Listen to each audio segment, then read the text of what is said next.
안녕하세요. 자, 5월 17일 금요일. 이제 오늘 지나면 주말이에요. 또 하루 쉬고, 그 다음 또 쉬고. 요번 주는 조금 다 주사일 근무였죠. 그래도 중간에 쉬어서 쉰 것 같진 않아도 그래도 금요일 할 건 해야죠. 오늘 하시고 나면 또 토요일, 일요일은 다 통치구조에 관한 헌법이에요.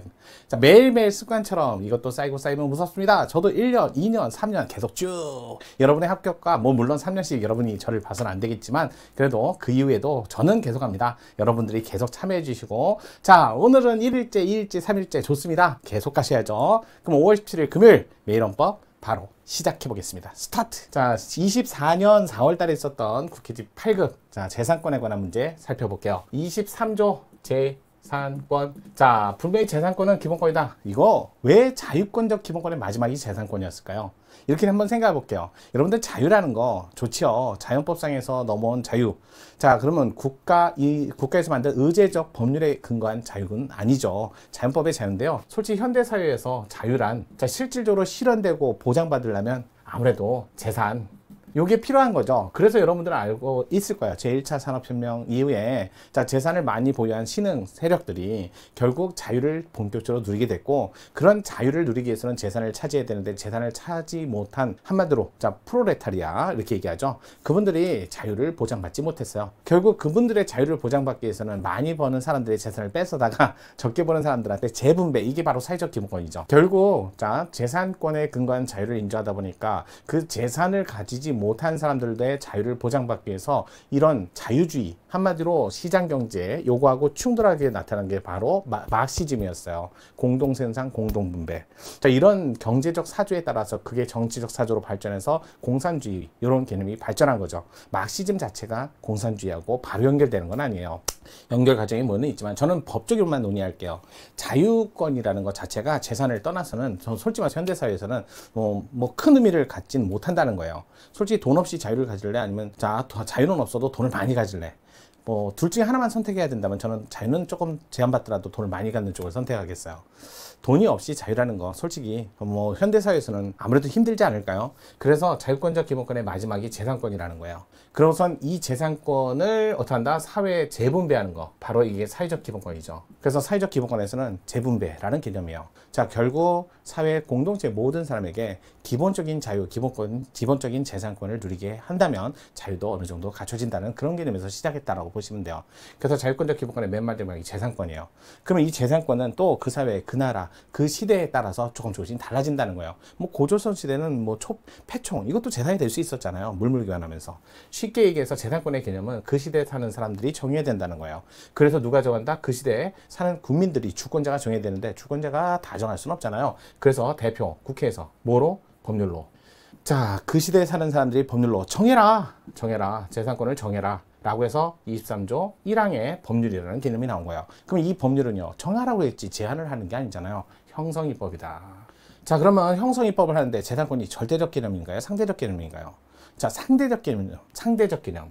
절대적 개념의 재산권은 이제 시대가 달라졌죠. 그럼 상대적 개념이니까 어떻게 하는 거예요? 사회적 관련성이 높으냐, 개인적 관련성이 높으냐에 따라서 재산권의 제한의 강도가 37조 2항에 따라서 달라진다는 거예요. 상대적이니까요. 만약에 사회적 관련성이 높다, 관련성이 높다, 크다. 그 다음에 사회적 관련성이 작다.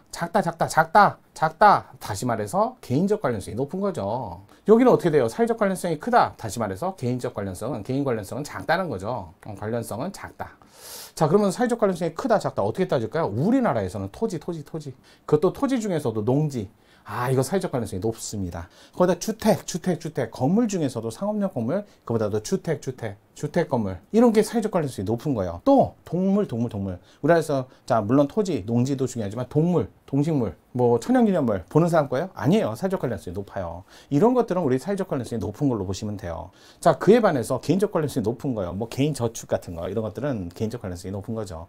그러니까 이런 데서 37조 2항에 따라 제한을 받는 거죠. 따라서 23조 1항은요, 상대적 개념의 재산권을 정해라 라는 입법의 형성입법의 의무를 부과한 거고, 그거에 따라서 제한을 받는 건 37조 2항에 따라 제한을 받아야 돼요. 자, 요거예요. 그러면 여러분들이 알고 있는 23조 3항은요. 이거는 제한은 맞는데 어떤 제한이어야 돼요? 그런 단순히 공공일반에 관한 일반에 관한 제한. 한마디로 현대사회에서는 사회적 기본권이니까 모든 사람이 같이 살기 위해서 재산권을 재분배하기 위해서 제한을 받아야 되니까 공공복리를 위해서 이렇게 제한을 하는 거예요. 공공복리를 위해서.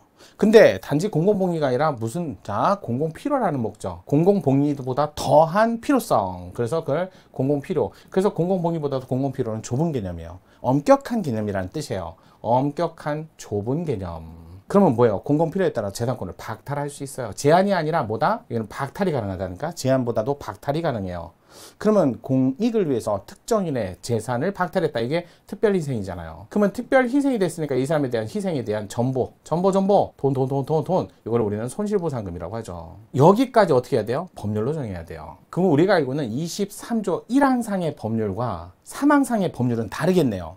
여기서 말하는 법률로 정해라 라는 법률하고 여기서 말하는 법률로 정해라 라는 법률은 엄연히 다른 법률이라는 거예요. 여기는 형성입법, 여기는 박탈에 따른 보상금을 주는 입법. 그럼 여러분 앞으로 23조 1항에 근거한 재산권에 관련된 법률하고 23조 3항에 근거한 재산권에 관한 법률은 서로 엄격히 구분해서, 그래서 우리는 분리돼서 이해한다 해서 분리이론 이런 얘기를 하잖아요. 그럼 분리이론은 왜 만들었을까요? 이건 엄격한 경우에만 쓰라는 거고, 그렇지 않으면 제한만 하라는 거예요. 그거 자체, 재산권 자체를 존속을 보장해 주는 걸 원칙으로 하고, 다만 존속 보장으로도 목적 달성할 수 없는 아주 중대한 엄격한 필요성이 있을 때는 박탈을 하고 거기에 정당한 보상을 해주라는 거죠. 이게 손실보상의 의미고, 재산권에 관한 제한에 관한 우리나라 헌법 23조 1항과 3항을 분리해 놓은 개념상의 논리예요. 자, 이걸 전제로, 그 다음에 여러분 이제 이거는 학문적 논의고, 그 다음부터 어떻게 해야 돼요? 여기에 대상이 되는 재산이 되는 게 뭐냐? 이거 기본적으로 공사법상 권리는 다 재산인데, 공법상 권리가 재산권이 되기 위해서는 자신의 기여, 생존확보의 기여, 사적 효용성을 갖출 때 공법상 권리도 재산권이다. 퇴직금, 공무원 퇴직금, 연금, 그다음에 유류분, 상속, 이거 다 재산권이 되는 거잖아요. 하지만 실효제도, 상실제도, 이건 제도적 문제고, 이 실효됐다 해서, 그러면 기간이 만료돼서 실효됐어요. 그럼 기존에 있던 게 다 사라지나요? 아니죠. 오늘부터 장사를 하지 말라는 거잖아요. 기존의 혜택은 사라지지 않아요. 그래, 여러분들 실효제도는, 그러면 재산권에 관련성이 없다 이렇게 나와야죠. 그런 의미예요. 자, 그래서 나머지는 재산권에 관련된 판례, 암기. 그래서 재산권이 아닌 반사적, 경제적, 사실상의 이익은 법률상 이익이 아니니까 재산권이 아니다. 그러면서 기회, 장차 얻을 기회, 그다음에 명예, 감정, 이런 재산권 아니잖아요. 그럼 암기하셔야죠. 거기에 따라서 문제 한번 살펴볼게요. 자, 일단은 옳은 것만을 보기 위해서 모두 고르면 이라고 했어요. 그럼 기억, 니은 보고 손다 볼게요. 자, 그렇게 문제를 푸시는 거예요. 자, 볼게요. 기억, 임대차 보호법상. 여러분 보세요. 주택. 사회적 관련성이 높다, 적다? 높다. 사회적 관련성이 높다. 그러면 입법 형성의 재량이 크다. 그러면 보다 많은 법을 만들어서 제한을 할 수 있다. 이런 뜻이에요. 웬만하면 합헌이다. 이렇게 되는 거죠. 그러면 여기서 법률을 다 만들었는데 이 법률을 엄격히 뜯어봐야 돼? 아니면 완화된 심사를 해야 돼요? 심사를 통해서 이 법률의 자잘못을 따져야죠. 엄격 심사하면 안 되죠. 따라서 이 주택임대차보호법, 임차인의 보호 규정들은 임대인의 재산권을 침해하는지 여부를 심사함에 있어서 이 법률을 비례원칙의 기준으로 3배보다 강화된 No. 완화된 심사. 기억 바로 틀렸다. 자, 니은 볼게요. 민간 임대 주택에 관한 특별법에 따라 등록 말소 조항, 실효 조항. 그러면 말소됐으면 기존의 혜택까지 사라지나요? 그건 아니잖아요. 기존의 혜택은 혜택대로 남아있고 오늘부터 하지 말라는 거잖아요. 이게 단기 임대주택 사업과 아파트 장기 임대주택 사업의 의무기간이 종료해서 그날 등록이 말소됐다 해서 그전에 받았던 세제 혜택이 사라지는 건 아니죠. 그러니까 그전에 이미 받은 세제 혜택 박탈하는 내용이 없으니까 재산권에 제한된다고 벌써부터 아주 정상적으로 잘 들어갔네. 그럼 기억은 틀리고 니은은 맞으니까 기억이 들어가면 안 되겠죠. 한번 손도 한번 볼게요. 자, 기억이 들어가면 안 돼요.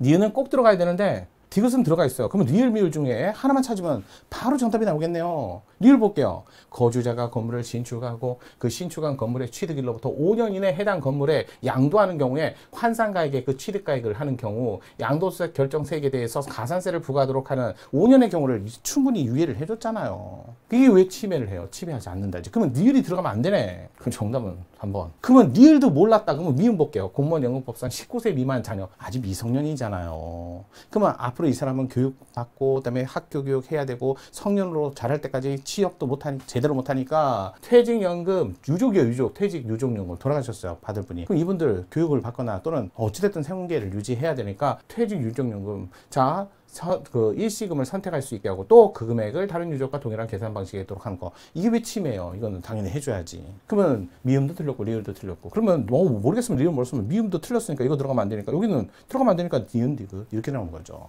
정답은 이렇게 고르시는 거예요. 문제 디귿도 마저 해봐야죠. 디귿 볼게요. 자, 도로 등 영조물 주변 일정 범위 광업권자 이게 50m 사건이에요. 여러분 도로 주변에서 광물 채굴 그래갖고 굴러떨어져갖고 도로에 그래갖고 교통사고를 하면 어떡해요? 난리 나죠. 도로는 아무래도 많은 사람이 관련된 사회적 연관성이 높은 영역에서 광물 채굴, 재산권 채굴 이거를 금지하는 거. 요 정도는 반하지 않는다. 50m는 채굴 행위를 제한하는 그 광업법 조항.